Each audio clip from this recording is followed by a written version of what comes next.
So, welcome guys to Marketing on the Rocks. Yeah. Inaugural episode Thursday. Feels like a week from. It's been a long week. It has been. It's been a long year, and it's only March. I know, right? Too many things too many like new things to think about. I think that actually causes more gray hair and everything else that goes along with it. Well, it's also, I know you and I always talk about the fact that, you end up, you do all these things throughout the day, and then you feel like at the end of the day, you've done nothing, you know, because things just keep popping up and popping up. Yeah, everyone. There's no. I don't know. There's too much urgency in the world right now, but there's definitely no need for that. Yeah. Nothing. And I feel like a lot of times people think that, whatever needs to be done, whatever post needs to be fixed, or whatever it's on your website that needs to be fixed, it needs to be fixed right away. Yeah. And a lot of times that leads to it not being fixed correctly. Right. You know? That's for sure. Yeah, website, whatever. I mean, I think it's because everyone's just expecting post, message.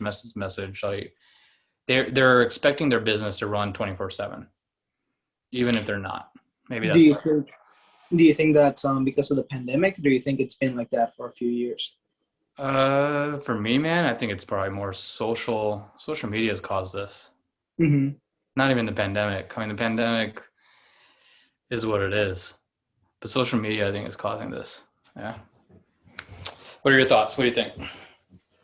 So I thought it was social media, but then I felt like it started to slow down because a lot of people, I felt like, took a step back and saw, social media was making us so anxious and felt like, we needed to be doing something 24/7. Yep. But then I felt like once the pandemic hit and business had no other outlet but the internet, I think that kind of turned the clock back. But as a consumer, I think consumers don't like that as much anymore. True. Yeah. As a consumer, you're almost expecting it. Yeah. Mm-hmm. Yep. Yeah, no, that's a good point. What are your thoughts on just businesses on social and in the first place? Like, what are your? I personally like the route that social is going when it comes to businesses, a lot more open and a lot more homegrown. People just talking and not as polished, how people truly are. Yep. I think that's overall good for society because, growing up in, social media generation, you always felt like there were these unattainable expectations. And I feel like we're finally starting bringing them down to earth a little bit that, yeah, you're going to mess up a little bit when, they're in a Facebook Live and you just got to roll with it and that sort of thing. Because in the real world, if you're doing, networking or whatever it is, you're going to make a mistake and you got to just keep on going with that. And I feel like Yeah. for a while, a lot of people had this pressure to try to be perfect. And that caused them to trip up even more instead of just, keep going, keep going. Yeah. Which is Kind of crazy, man. It's like the Black Mirror episode. I don't know if you watched that one. It was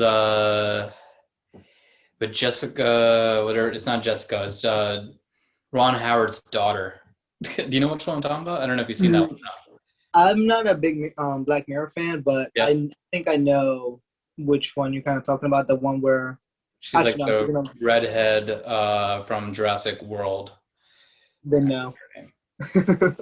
Bryce Dallas Howard. That's it. She was playing, like, social media became gamified in a way where you got to look at your best at all times and try to have this like perfect post at all times. And I think now people are taking the fails on that a little bit more seriously, right? Like I hear about, like, this person wanted to look perfect, so they did a whole Photoshop deal, and people are calling out, like, the errors of Photoshop on that particular element. And I think that's becoming a bigger thing. So I agree with you. I think, yeah, we're a lot more authentic, or hopefully we're getting more authentic.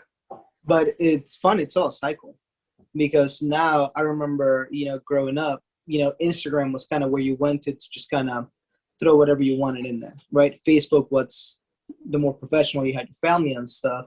Mm-hmm. And now, I still help out at the karate school every now and then. And the kids are, they're like, Instagram's a place that you go to feel bad about yourself because everybody looks so perfect. TikTok is where you go to just kind of be yourself and, mess around. So it's all a cycle. It is all a cycle. Yeah, you're right. Because it was Facebook, like, yeah, Facebook, then IG, then Snapchat was in there for a little bit. Mm-hmm. No one even cared because it would get deleted. Right. Yeah, you're right. Everything is cyclical.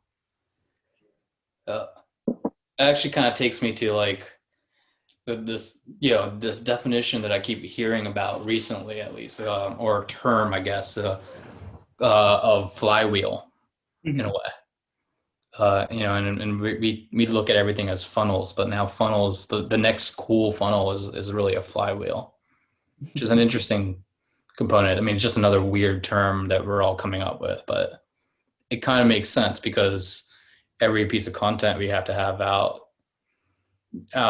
basically needs to be, set in a way that it's omni-channel. And that might be also tied into why, like, or how social media is so cyclical. Like Mm-hmm. every content, piece that you throw out there can be talking about, go see me on YouTube or go see me on Facebook or go see me on IG.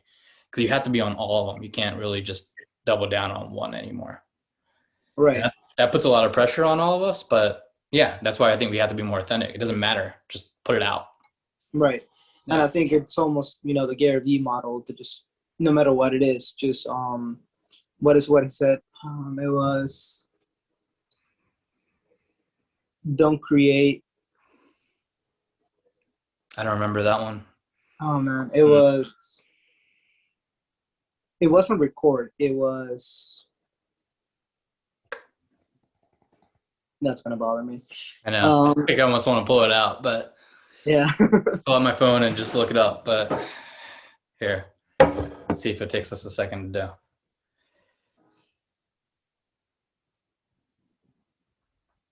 It's like, let's see. Gary Vee quote on creating content. Let's see, do you think Google will find it? Probably.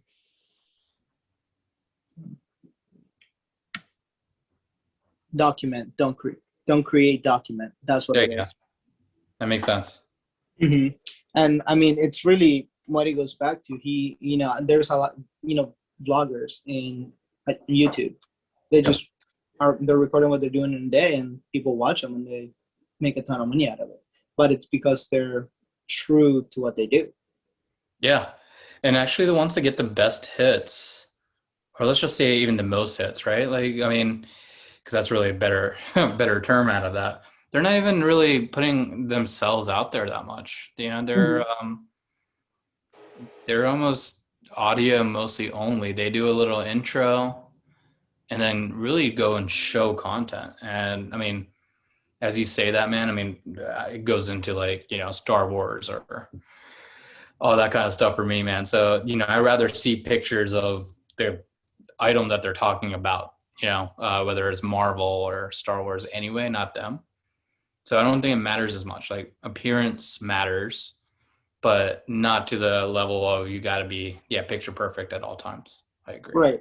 And same with, for me, my big thing is Dragon Ball. I grew up watching Dragon Ball. I Yep. love it. So I watch a lot of those kind of videos as well that are just like audios and the clips from them, and they're just talking over. So I think we're going a lot more to that, um, audio component, and looks won't matter as much. There's still going to be that niche, but I think overall it's becoming a lot more, it kind of levels off the playing field in a Yeah. way.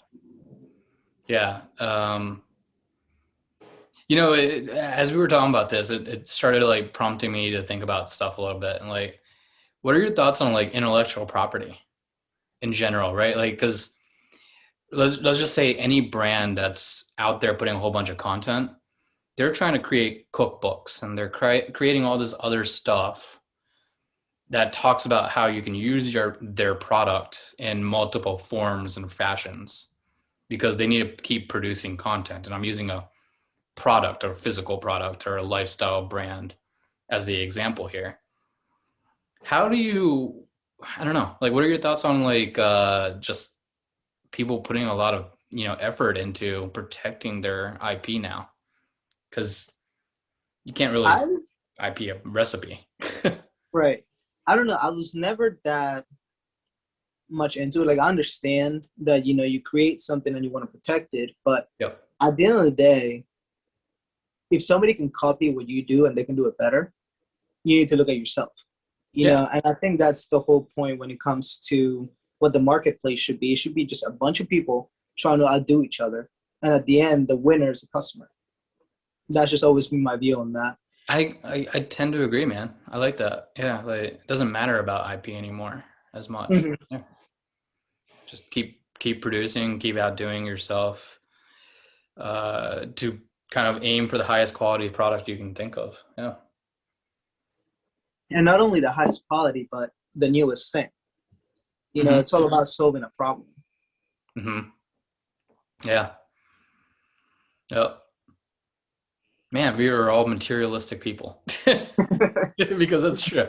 At the end Everything of the can day, solve a problem. yeah. But nobody wants to have a hard life. You're just trying to, whether it's a product or an idea or whatever it is, you're just trying to make your life easier, or Yeah, somebody exactly. else's life easier. Yeah. And whoever's willing to pay for that, that's why Apple was so successful, because Yeah. they were able to give us a computer in our pocket, and who doesn't want that? Actually, when you take that little phrase of everything should be made to make things simpler, and Apple's done that well. Man, I Mm-hmm. have a feeling they're doubling down on that. Well, I don't. You might know that this is true because I was, pretty young when somebody told me this. That Yeah. Apple would actually have kids review their products, and they would want to make it so even a 6 or 7 year old, I can't remember the age, would be able to understand it. And if there was a way that the kids were able to help them simplify it, that's what they would do. So they just wanted it to be as user friendly as possible for everybody. Yeah. I can't verify that for sure, but I can see them doing that. I think Steve Jobs, the quote about him of being like, the greatest marketer out there makes a lot of sense. I know that, I don't think that's probably their where they're heading right now. They're not looking at it from a, user experience and marketing aspect, and is this product marketable as much as they used to, at least. But yeah, it looks like they're all about the end user in all things possible. Well, and that kind of goes back to the flywheel that we were talking about, because I feel like they were able to do it really well. Had that cycle of being able to get people back Yeah. into the door, because a funnel at the end of the day, it only has one way in and one way out, Yep. whether the flywheel, but you have to do it right. Right. Yeah. I mean, yeah, it's got to be cyclical. It's got to have like every single department of a business has to, essentially lend to another in a way. So like even when someone asks a question to customer service, if you share a knowledge base with a whole bunch of articles and, content that's related to how to use that product, that's not only solving the customer service element, but, it ingrains them to keep thinking, them being the end user, thinking that, hey, yeah, I could use this product for a lot of other reasons. And that's how it becomes, viral or referral centric in a way. Like people are proud to talk about it. Yeah. Mm-hmm. I think every single department all has to, work together in a way. Right. And what is your take with places that have really strict job descriptions and things like that? Because I know, and this is, we can get into a whole other conversation about this, but the issue that I always have with the educational system, Mm-hmm. that once you get out to the real world, you need to work together. And I feel like the educational system is set up for people to kind of work against one another, because you're trying to get the best grades, you're trying to be the top of your class, whatever it is. Whether Yep. in a real job, you're trying to just work with everybody to make sure the company succeeds. And I was lucky enough that I was working pretty much a full time since I was like a junior in high school or whatever it is. Yeah. So I was able to see that and Yep. understand that, getting a bad grade didn't mean that I was gonna, you know, that I was gonna be a bad employee. Right. Yeah, no, I think the whole system's screwed up, man. I totally think we need to reinvent, actually go more towards, basically vocation school, apprenticeship elements. Definitely, a lot of what like Gary Vee and everyone else is saying, like, like the whole idea of like, teach personal finance and all this other, more trade element or learn skills um, that are almost habitual in a way make a lot more sense. And part of that is teamwork. I mean, teamwork is, something that you kind of have to like understand and be aware of at all times, so you're not, you're not shooting anyone else in the foot. And yeah, as a collective, I think humanity should be doing that. I mean, Right. I think when we all have all had one common goal, we've been able to accomplish things fairly well, whether it's Mhm. going to the moon or whatever. So yeah, no, I totally agree. I think the whole school system needs to go that route. Like, Yeah. don't care about the grading as much. It really doesn't matter. Yeah. It's all about learned skills Yeah. and learned skills because I feel like if you have a good work ethic, you Yep. can, you know, Now, on the other side of that though, like I think if you do go to that high specialty skill, which quite frankly might also have a shelf life, but like for instance, a doctor, Mhm.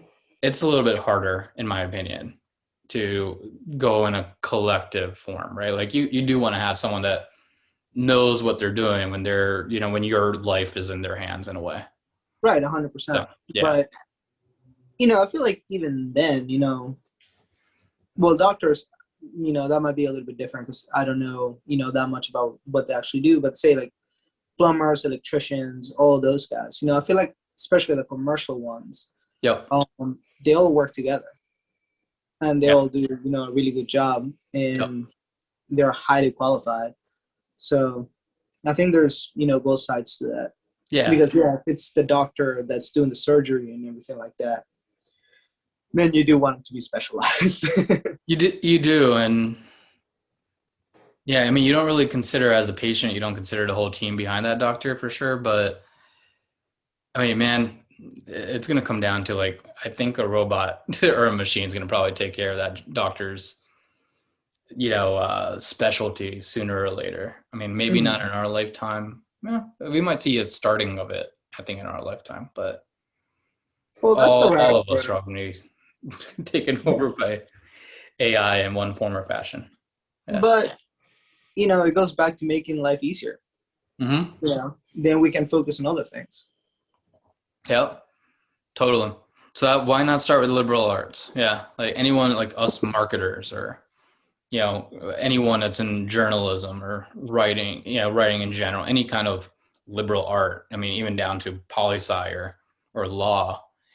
Yeah, like I mean, and law is definitely another one that is easy for a group collective than an individual person that has a very limited amount of understanding of the Constitution or whatever. So yeah, I think yeah, we should start with us. We should start with all the liberal arts guys, and that includes business and the law, the legal aspect of things for sure. So Mhm. graphic design, everything, and all and above should all be collective. Yeah, it's kind of cool. It's a cool thought to think about.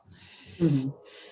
What can we do to help each other? I mean, everyone wants to, take care of their own pocketbooks in a way, but collaboration is definitely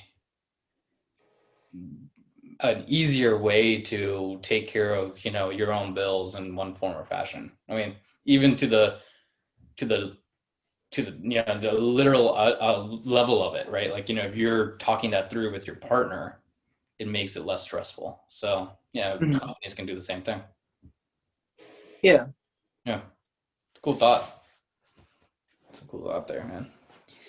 Yeah, going into like I think marketing though, if you're going into like something that is something you and I probably talked about at least for the past 2 weeks now, at least But I brought up a lot today in conversations with clients and whatnot was, man, this, I feel like right now, most marketers in general play the 80-20 rule in the wrong format.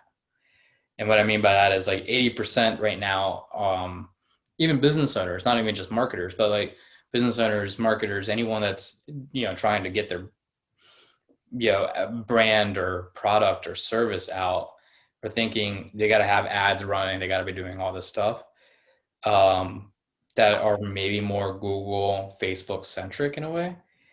And I think it's gonna be shifting, man. I think that whole flywheel element's gonna make a lot more sense soon. But right now, it's like we're going too much towards paid advertising.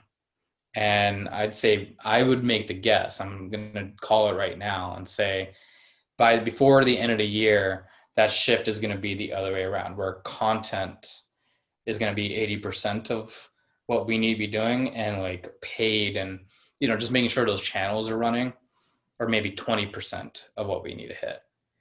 Because it's all about saturation. Yeah. How many ads do you see a day? I know you don't have, Instagram on your phone, but, you know, it's just crazy the amount of ads you end up Yep. seeing. And, God forbid you're actually watching, cable television, and you just get bombarded with Yeah. everything that's out there, you know. Yeah. Seriously. Yeah. But as crazy as it is, kids don't have to deal with it as much. They're on YouTube. And luckily they got parents that are on premium YouTube, so there's no ads on it. But yeah, they don't get TV commercials anymore, man. They really The don't. funny story about that, Yeah. I want to say like 1 or 2 years ago, I Yep. was hanging out with my little niece, and I can't remember what movie it was. I think we were actually found The Lion King on cable, and we just put it on and we were watching it, and commercials came on. She started screaming at it. I was like, I don't like this show. Turn it off. Turn it. We're just like, I just gotta wait like 30 more seconds. She had never seen a commercial in her life, you know. And she was, I want to say, Hilarious. around like probably 3 or 4, Yeah. something like that. Yeah. And patience is like a virtue, and kids these days don't have it. They're like, Well, yep, nope, 30 seconds is way too long. Skip, skip, skip. Can't hit. And if I can't hit that skip pad, they're literally crying their balls out there. our parents probably say the same about us, That's you true. know. Yep. So I Yep. just don't know if, and where's the line where we're gonna get to that point where we just have no attention span, and we're gonna have to just revert to, you know, Yeah. turning things off and having Yeah. patience. Yeah. I mean, again, I think everything is cyclical though, in a way, because like, yeah, for me, like I did take Facebook and IG off, and I think now when I do go on those, because I don't think I could ever say that I'm never going to go onto it, and I'm on my computer doing it or whatever, even on my iPad. I think the problem now, because the pixel and the data that's there is so like trained towards me being a marketer, and that's my profession or whatever else it may be. I think there's a huge FOMO element there. So like I now have a higher urgency to go click on that ad, because the psychological element of that, whatever product or, what we talked about earlier, it's meant to make our lives, more simpler in a way. So it's either cutting down time or whatever it may be. I now have more of an urgency to click on that ad, and even if it is a sponsored element, to just learn about it. I'm just not doing them on a daily basis or hourly or whatever it may be. So actually limiting yourself and having more, well-versed content everywhere, and actually having less ad time could be a benefit. Like maybe we will have that fear of missing out element there, that might put that spark in our heads at least. And we might not purchase it right away, but it'll, yeah, it'll become a solution for something that we might create as an issue. And that, so, the fact that you said we might not purchase it right away, it makes me think of, as marketers, and obviously you've been in the game longer than I have, do you think our job is harder because the consumer's so much more educated now about all the products out there. I don't know if it's harder because man, we should all be more creative. Like this should be like our creative, like this is the most creative time out of all generations at this point. We can go literally put, our drinking here, like what we're doing right now, and make a video out of this to going and finding 5 or 6 other brands and creating a whole like cook-a-thon, and that could be a piece of content right there, right? Like we can be as creative as we want. So I think it just makes our job longer. So instead of harder in a way, right? Like, yeah, we have to be thinking about the whole duration of a life cycle, and a life cycle doesn't have an end. It is a cyclical piece. It can't be, all right, we got the person in, they paid their dollars and that's it. We're done, right? Like, no, I think it's got to be thought out to that level, like all the way. Like, what are they going to do after they buy it? What happens after, like, their warranty ends, or they throw away that product? Like, you still want to be able to hit them up, but you don't need to be sending an email all the time, like that. Yeah, I think it should mean that our job is longer. Like, we should be relevant at all times, which most businesses don't think yet. Yeah, it's a terrible thought that most businesses don't get, that you need more content online yet. They're not there. They haven't figured that out. We're always on a short leash for that part. Right. And the problem is they see content as a waste of time because they don't see the ROI right away. Mm-hmm. What they're looking for is just sales or, people through the door, whatever it is. Yep, leads, whatever. Yeah. But you can't, by, having a good name, especially online. Yep. Because the more you put out there, the more people talk about you in a good way or in a bad way. That's really what defines you now. Yep. Yeah. So, but that's kind of even the playing field a little bit. You can be a startup and you're just well versed enough and believe in your own product enough and still compete with the big boys that are in that same niche or vertical or industry. So maybe that has it even the playing field a little bit. Yeah. Yeah, and I mean, there's definitely people that they just have a great online presence, and that's all they got, and they literally build a business out of that. Yep. Yeah, it's true. Good word of mouth. Yep.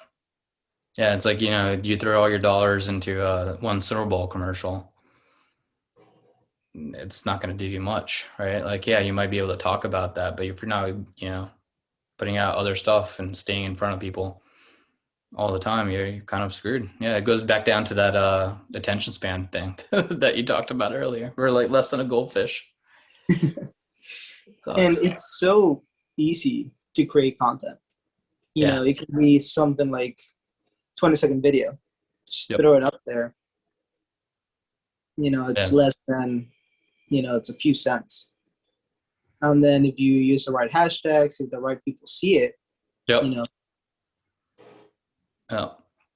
So I got this urge, as you said that, like, how do you want to have more content, right? Like, so I wanted to, like, bring up this like really cool little new app that just kind of came out here. Because I know that YouTube, for example, is a good place for anyone that's creating a whole bunch of content, right? Like, you can throw a video, a how-to video, a informative, whatever, a product review, it doesn't matter. So I think YouTube is definitely here to stay. I mean, it's like, I believe it's like the second highest search volume after Google online out there. But have you heard of Stereo? No, I haven't. You got to check this one out. It's pretty cool. What happens, and we can put I can make a Loom video of how this really looks and send it here.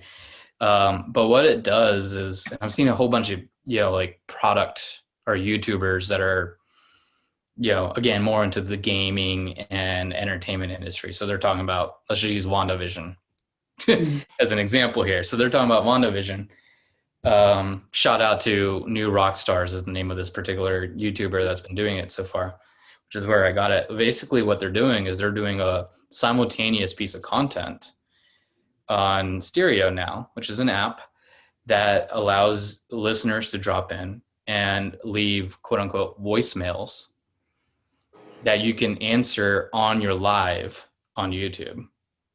So you now have an kind of engaged, user base that's actually answering and dropping messages and, talking with you live on your channel in a way. But they only are getting it from a stereo, like from, this particular app. It's different than, leaving a message in your comments or a question and hoping for it to be answered. Like these are like voicemails during your live event. Kind of cool. So is it kind of like, so it's voicemail, so it's not like Twitch when people send you messages, right? Nope. It's, no, that's kind of cool. Yeah. Huh. So, you can keep a segment and just have anyone that, is literally leaving you voicemails. You can actually answer all of them right there and then. So, yeah, I mean, it's crazy. It's going to become more and more where, like user generated content or more interactive content like that is going to become more and more key. Like people want to be able to, actually react to it somewhere quickly and move on, get their answer right away. Well, and I feel like that's because we all feel kind of alone. Like we're so connected, Yeah. but all the people we, you know, are connected to are so far away. Sometimes they don't even answer, that kind of thing. You Yeah. leave a comment on somebody's Instagram, an influencer, you might never get an answer on that. So people Mhm. want to have that connection. It's probably why like Clubhouse is becoming big. Mm-hmm. Yeah, it's literally just a conversation, but you're actually able to have a voice, literally. No pun intended here. Right? Like you can you can literally just dial in and talk and be in that room and raise your hand and actually be able to say something versus I mean, you can't do that as much on IG, you can't do that as much on Facebook or I mean, even Mm-hmm. quite frankly, even on a Zoom, informational meeting or whatever you might be on, you're usually listening to some kind of presenter. So no one's even really asking any questions even then. And I think everybody's just kind of, you know, almost sick of Zoom at this point Yep. because we've all spent so much time on Zoom. I mean, Yeah. look, yeah, since the pandemic started, how much time have you and I spent on Zoom? Seriously. Yeah. Yeah. I mean, I don't even know. I don't know if that's going to be a long-term thing, but I think it will be. I think we're all going to be, spending a little bit more virtual time. But I think office space is going to come right back. Like we're all going to need to have some kind of physical interaction sooner or later. It's not, Yeah, it's not a permanent element. Zoom, virtual talk, virtual meetings and everything else along with it is not going to be like how we would want to live all day, every day for sure. but it's funny because a lot of people before this, I think, were saying that, and Mm-hmm. now that we've realized how much we actually need human interaction, Yep. a lot of people are like, okay, I can spend a couple of days in the office a week, you know. Yeah. Yeah. It might not, it might be more fractional for sure. Yeah, you can bulk all your meetings there because that's when you're not gonna be able to get as much heads down time in. So Right. you can get you crave that human interaction, so might as well get that in 2 days or 3 days a week or whatever it is, and go home. And home is actually where, or like heads down or wherever it is that you call home or where you spend most of your time. It's probably where you're gonna get most of your work done, though. Like literal hardcore work, I guess. Versus the brainstorming, the creative, the meeting elements are going to be broken up in that fashion where they're in more person. And I think that's one thing that I mean, at least from what I've seen, people Yep. have been able to understand Yep. from being at home so much, the difference between, heads down work time and brainstorming time. Yeah. And I think that's actually helped a lot of companies become a lot more efficient. True. Yeah. Yeah. If you can bucket your time into those two different elements, and quantify it in a different way, then yeah, that might be helpful. Hmm. A lot of some of the smaller companies haven't figured that out yet. They're, I think, let's just put it this way: the micromanagers have not figured that out yet, right? Like, so like if they really want you to be on meetings at all times because that's how they feel like they're, getting your attention, that's it's not really helpful because that's, yeah, I mean, it really hurts from a work level then, right? Like you don't even want to give your full effort into that at that point because you Hmm. don't have that ability to be creative and actually do the fun, harder work that might require. So it changes, I think, all of our management style in a way, and how we typically look at work in general. Yeah, that's cool. It's a good thought to think about too. And I think it's the CMO of Goldman Sachs Mm-hmm. came out and he was talking about like this is not going to be the new normal, at least for Goldman Sachs. He's like, I want everybody back in the office as soon as possible. And I thought it was interesting. And a lot of people, are against it. A lot of people are for it. And just the conversation around that, it's really interesting that, Yeah. such a big company brought it up. And, from the financial standpoint, I kind of get it because so many, you want to be in a secure server, you want to have, all that, airtight because you're dealing with people's money. But for some of the other companies, I'm just like, why not make this, like you said, going back every now and then, but like, what's so wrong with a new normal like this when you can actually pick your hours if you need to, do whatever with your kid, you can do that and Yep. then get your work done whenever you have to do it. Yeah. I think it should increase all of our like happiness if we can do that. Mhm. And we all kind of crave that. We don't want to be stressed. We want to be able to, balance work and life together. And yeah, we don't have a structure, at least in in this country, that put those like stipulations in, like Europe as an example, like no emails Mhm. after 5. Like that makes sense in a way, but I mean, it might not even matter as much anymore either. Like, yeah, the content is going to make more sense to be out there at all times than just answering someone via email and calling that work. I think Mhm. I think in general we should be actually doing less, you know, the busy work that comes out of work in general. So like, if we're having more ways for people to, get in touch with us, and whether they're customers or people that hopefully might be customers, it should cut down on a lot of the interaction that comes out of something that, happens after they execute on a contract. Like they don't have to be emailing us back and forth. It just means really having enough touch points that, quite frankly, might not be a meeting, but other ways to share thoughts and share feedback and share like opinions and deliverable information, trainings, whatever, in multiple forms and fashions. So it kind of goes back to Gary Vee, man. Like just keep delivering, documenting everything and giving Mhm. them access to that. Then they might not even need that meeting. It's good. Yeah. It's a good way of looking at it, actually. Yeah. And I mean, if there's so, one of my managers way back in the day, Yeah. his big thing and the biggest thing I learned from him was always have systems in place, Mm-hmm. no matter what. And that's the easiest way to verify and double check yourself and, have ways to check yourself that way. And, I think I've been in companies that didn't have systems and it's just such a headache. And if everybody Yeah. knows the system, it makes it much easier to not have that meeting, not have that call, because you just have to go back and document it. Yep. Yeah. But how do you train the client to do that? That's an interesting one. Yeah. Uh,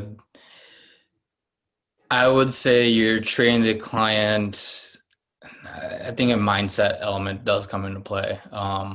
As an example, like any meeting should be from framework number one. We actually tested that this week, just you and I have. I think if we were to train that client by saying, hey, look, all of our meetings are actually public information. Mhm. We're putting them out there because we want anyone that, the subject matter information that we have in our heads, we want people to utilize in one form or fashion. If they can do it on their own, great. We're not stopping you. We're not looking at it from that. So again, it goes back to collaboration instead of competition a little bit. So I think initially framing their meetings as training sessions, or that particular element, check-ins are not really check-ins. Like the check-in is not going to be on a call. If you're going to ask us, hey, what's your status on something, automatically shift them and say either it's whatever your project management tool is, or if you're going to do a recap email at the end of the week, you'll see that update there, and explain to them that we're putting this out in all places and we're actually allowing other people to drop in, so it becomes more content oriented. They actually And change their thoughts then too. I think that kind of makes them, if you frame it correctly, it makes them feel good about the fact that they can actually do it.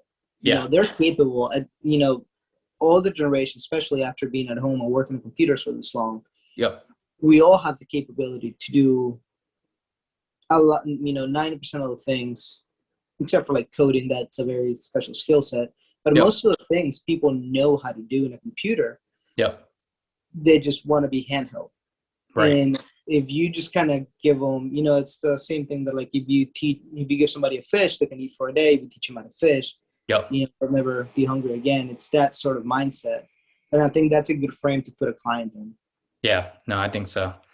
I think everything should be a training session. It's not only about that particular client.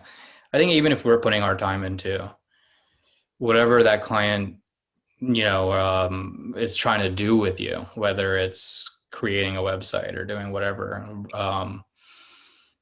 creating a product in one form or fashion. If we have it set up in a way where our mindset is about helping them about that end goal of that, creating that product during that meeting, instead of about the status updates, which typically all clients are looking for, they're gonna stay with you a lot longer too. They're gonna want you to like take that creative juice that you just thought about something and you're like, man, that's a really solid idea. We should go execute on that. They'll probably be willing to do it then, because Mm-hmm. they were part of it. They helped you craft that in a way.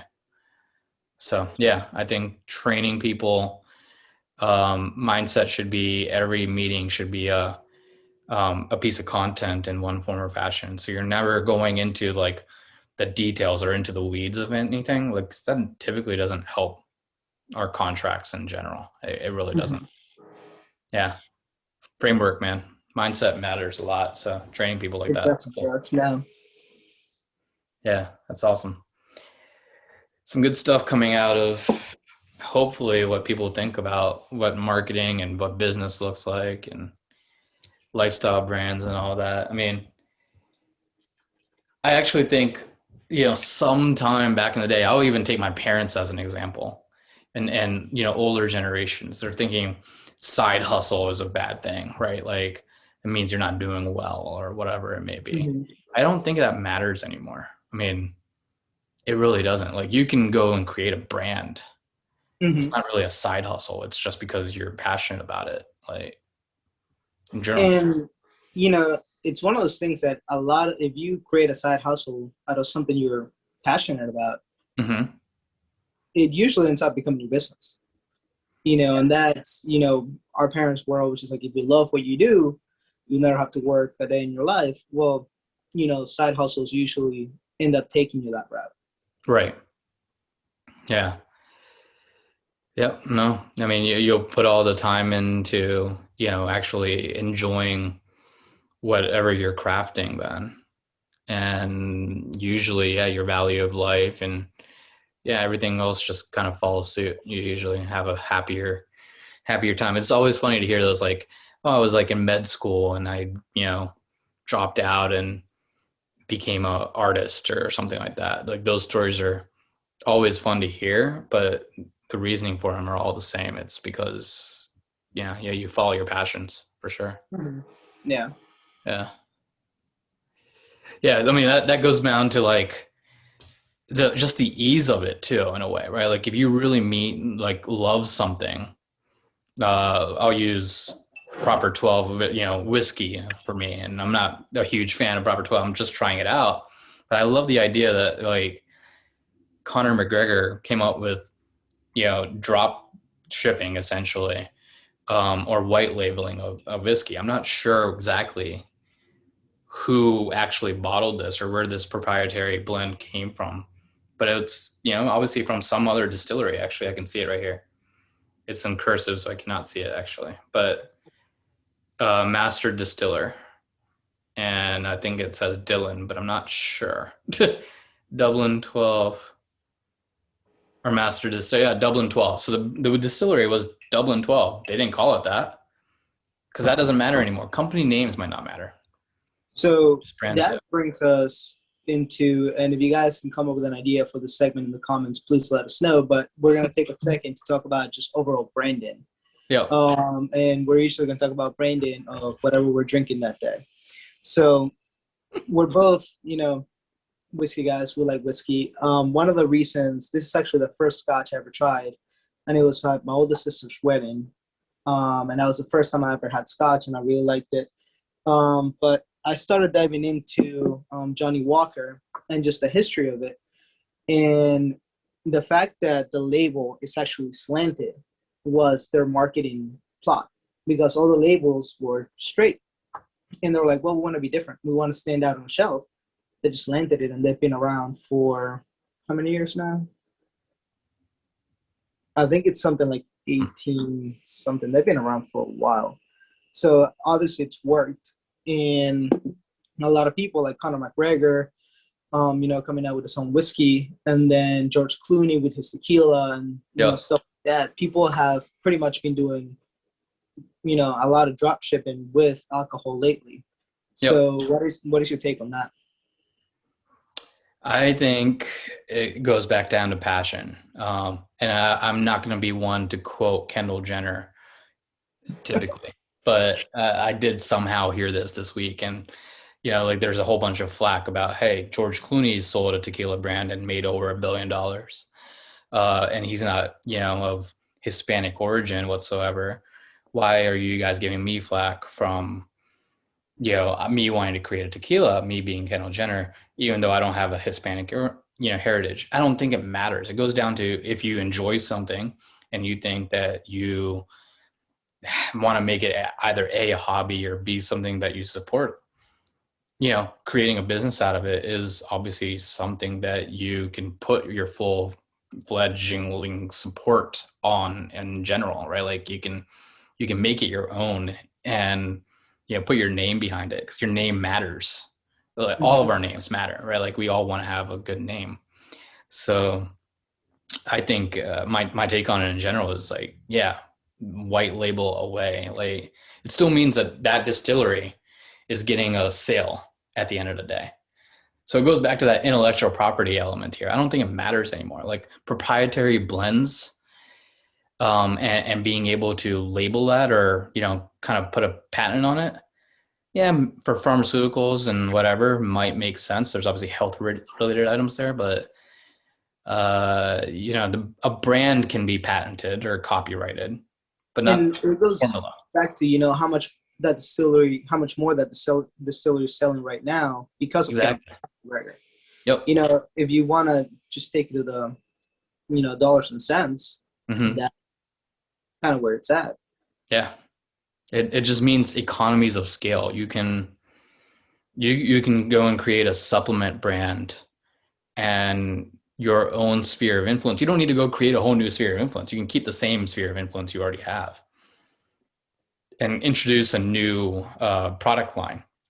So products matter, companies not as much, right? Like, and if you have a new product there that you can introduce to them, that they are representing you in one form or fashion, how they're telling their friends that they're getting better sleep, or getting a better workout in, or actually bringing back joy to drinking a little bit, as an example. Like all that means more storytelling. It's kind of like more sales. Not the Instagram, I'm sorry, the LinkedIn model, which is basically more individual focused, and then the company pages are just kind of there. Yep. You know, they're there in case somebody wants to check, but you know, like everything has to come from somewhere, but it's really more about the individual. Right. And not only LinkedIn, I think Facebook's kind of going that route too. It's just really crazy algorithm in a way there. But yeah, it goes back to like unique personal brands Mm-hmm. um, versus company names. You can put your company name, yeah, have that page exist, but you are your best storyteller. So put it on your personal profile more. So funny story about that. Yep. One of my really good friends, she started, so she was a nutritionist, then she went back to teaching karate, and then she actually opened her own nutrition practice. And she, you know, just kept her same Instagram handle. And she was like, you know what? I'm going to name a company this. And she named her company that. And now all, you know, her Instagram handle has grown a lot. She still doesn't have a website. She's been doing this for almost a year, I want to say now. She's got, you know, close to, you know, 75, 100 clients. She's doing really well, not doing any of the traditional, you know, what you would think you need to do, create a Facebook page, anything like that. So it's all about, like you said, like the person. And if Yeah. you eventually want to train, like put yourself as a brand, it usually works out better than trying to create a brand from scratch. Right. Yeah. You can still have a cool logo. You can still have a cool brand name. I think you should, Mm-hmm. but yeah, it should be all kind of relatable to your own personal name in general, or at least you should be your own cheerleader. Right. Just put it that way, at least. Yeah. Yeah. That's, I think we can go down the private labeling route quite a bit because there's a lot of opportunity out there. In pretty much every niche. It doesn't have to be alcohol. It doesn't have to be, you know, vitamins and supplements. Like anyone that understands that you can do a better job of, you know, getting your product out there to other people by having them talking about, you know, whatever that brand is or whatever that product is. It can work for literally every single niche out there, even services for that matter. You can start packaging up a services the same way. So yeah, we should go into like a whole conversation about that later for sure. Let's make that next week. Yeah. Let's talk about just private level. Yep. Private label, private label. I mean, it could literally mean anything. But yeah, I think it'll be good for next week for sure. All right. Cool. Nice, man. Yeah, I think that's good for the week. And we'll catch you guys next time. If you have any ideas, any topics you guys want to hear about, let us know. Yeah. Marketing the Rocks, funnel marketer here. Cheers. Talk to you guys next week. Cheers. Yeah.